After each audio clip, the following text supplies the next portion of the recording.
Oysters don't grow alone. They cluster, build on each other, survive because of it.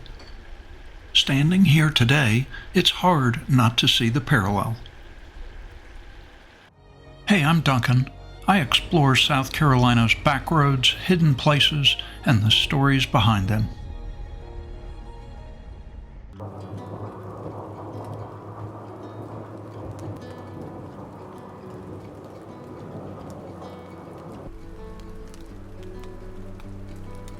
I didn't come here today with much of a plan. The weather was unsettled. Rain threatened all morning. And honestly, I wasn't even sure the event would really happen.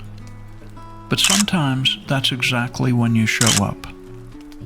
This is the Charleston Pourhouse, a place known more for music than for food. Today, the tables are outside, the burners are lit, and the oysters are steaming.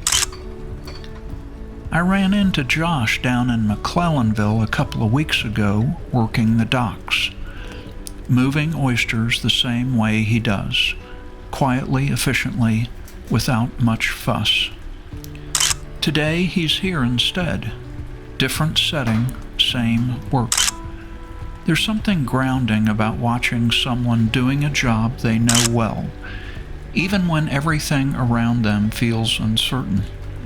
The trays come out, steam rises, hands get wet, and for a moment it feels like this small corner of the city has slowed down just enough to pay attention.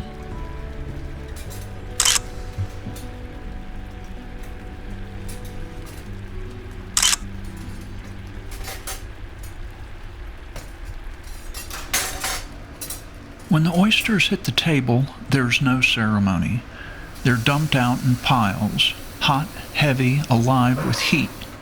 Steam rolls off the shells. Gloves stick with water. Metal against metal, a rhythm sets in. Nobody's really talking much. They don't need to. This part doesn't require explanation. Hands move instinctively. Shells crack. Knives find their way in. Someone laughs. Someone winces.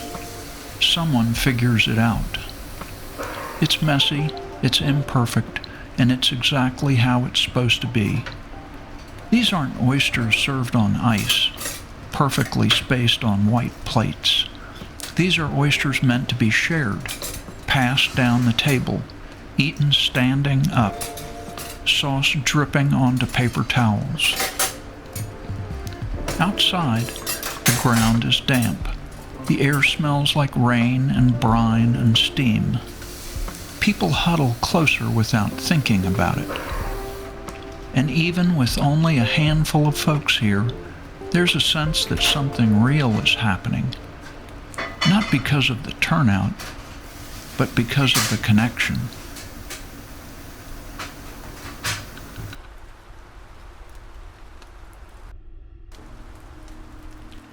They call these oysters clusters.